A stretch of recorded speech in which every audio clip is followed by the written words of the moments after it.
My name is Kenneth Palmer from New Jersey, and my rank was E3. Well, I got involved with the Navy two ways. My dad was in the Navy during World War II, and my older brother was in the Navy and in the Seabees when I joined the Navy.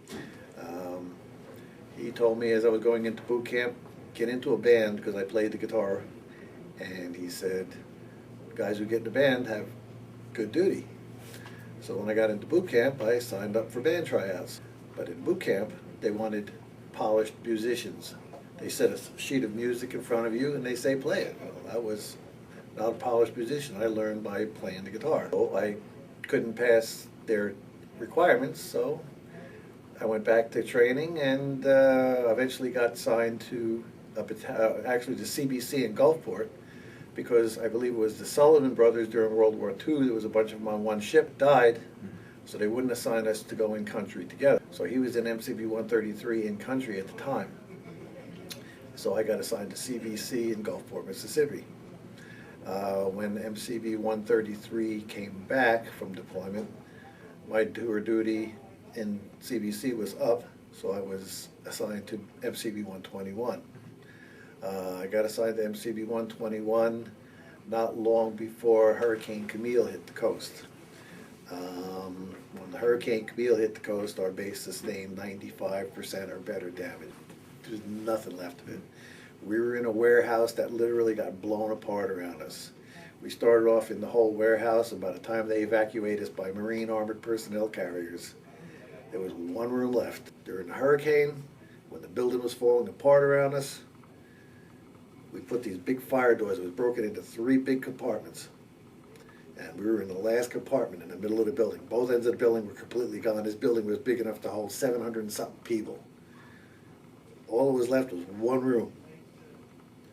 And I remember just as those big fire doors were closing, this whole building just, first of all, they started stacking things against the wall until they realized the building isn't caving in. It's the pressure on the outside is going to blow it apart. So somebody, without thinking, reached over and cracked one of those doors, and it was the same as being at 30,000 feet, just blew this Marine right out. They didn't find him until the next day. He was alive, but not by much. So they closed as the building started coming down. They took these big fire doors and started closing them. And as they closed, I saw the whole building just bubble up and then just collapse in on itself. And as it came down, this big piece of something came down, hit somebody. I have no idea who this person was. Hit somebody just right across there, opened his hand up all the way to the joint. I reached over, grabbed him by the wrist, pinched it down as hard as I could, turned around, handed him to get him to a corpsman. To this day, I couldn't tell you who that was. Never bled a drop of blood. Just grabbed it right down, and then that building started falling around upon us. Then they came and got us out of there in the Marine armored personnel carriers.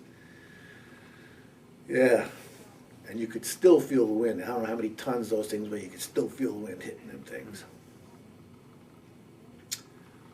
The winds were over 200 miles an hour, and as I said, the base was 95% destroyed, gone.